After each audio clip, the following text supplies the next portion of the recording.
இந்திய சினிமாவின் நூற்றாண்டு விழாவை தென்னகம் கொண்டாடும் பொழுது அதற்கு பேராதரவு கொடுத்த தமிழக அரசிற்கு எங்கள் வாழ்த்துக்கள்.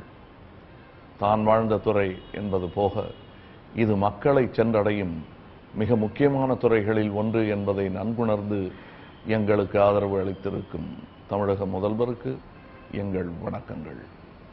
விழா இந்திய சினிமாவை எமக்கு அடையாளம் காட்டுவது போக உலகுக்கும் அடையாளம் காட்டும் என்று நம்பும் பல கோடி சினிமா ரசிகர்களில் நானும் ஒருவன்.